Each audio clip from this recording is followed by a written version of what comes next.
Julian Lennon's childhood was quietly written into some of the most famous songs ever made. A drawing turned into a global hit. A melody meant to comfort him became an anthem. Then came a brief reconnection in the mid-1970s, followed by a sudden, violent ending on December 8, 1980. What came after stretched across years of legal battles, emotional distance, and unanswered questions. His life was never ordinary. It was shaped by fame, absence, and moments that didn't quite fit together. And for years, many believed one thing, that he blamed Yoko Ono for everything. But is that really the full story? Or just the version people wanted to believe? It all begins in Liverpool, April 8, 1963. Julian is born just as the Beatles are starting to rise. At that moment, his father isn't yet the global icon the world will soon worship. But within months, everything explodes. By 1964, Beatlemania takes over, and millions are watching. Yet behind that noise, something very different is happening at home. John Lennon's marriage to Cynthia is kept almost completely hidden. Fans don't know. The world doesn't see it. And that means Julian grows up in a strange kind of silence. But what does it do to a child when the whole world knows your father, but barely knows you exist? Cynthia later described living in near isolation, moving from place to place, rarely appearing in public. It was like she had been erased from the story. Meanwhile, John is constantly away, touring, recording, living a life that belongs more to stadiums than to family. For Julian, early memories aren't built around a present father. They're built around distance. Photos, records, a voice that feels far away. And then, just as things are already fragile, something else enters the picture. In 1966, John meets Yoko Ono at an art exhibition in London. At first, it seems small, just another moment in a busy life. But by 1967, their connection deepens. John begins to change. More distant. More absorbed in a different world. Cynthia notices it. The shift is real. And for a young child like Julian, even if he doesn't understand it fully, he feels it. So when the breaking point finally comes in 1968, it doesn't come out of nowhere. But what happens next still changes everything. Cynthia returns home one day and finds Yoko there. Within months, the marriage is over. The divorce is finalized later that year. Julian is just 5. The legal side is settled. Money, custody, arrangements. But none of that fixes what really matters.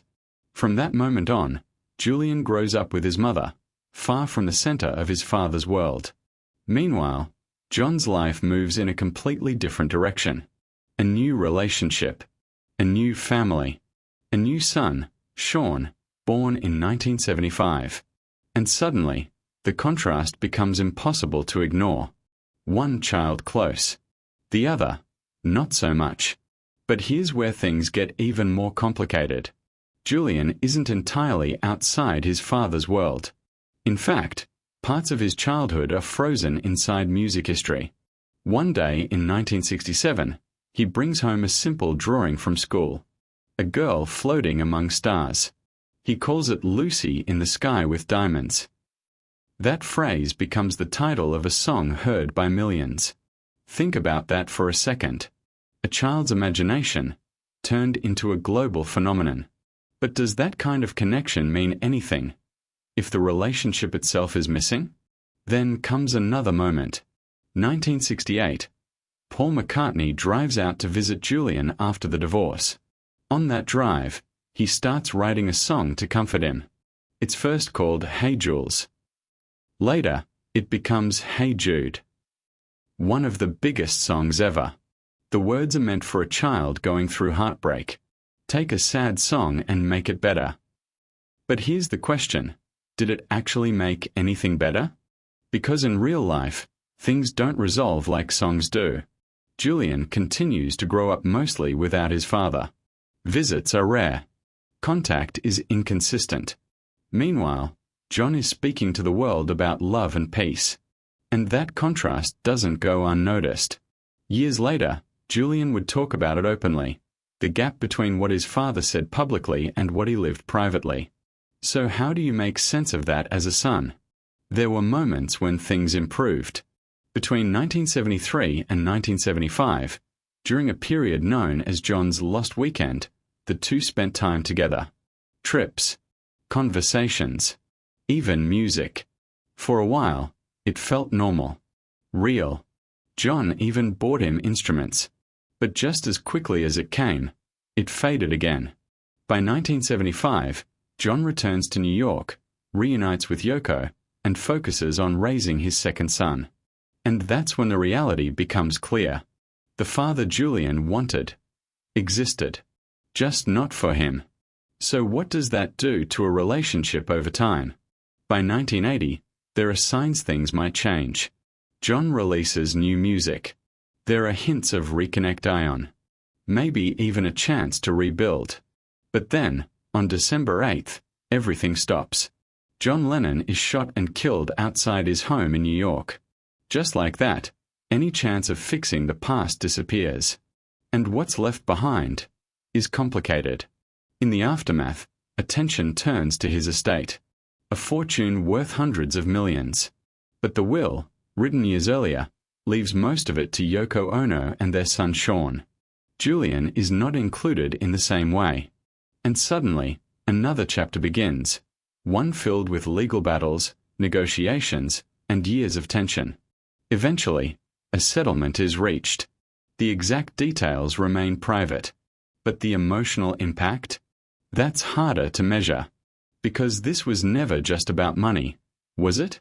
Julian builds his own career. In 1984, he releases his debut album Veloute.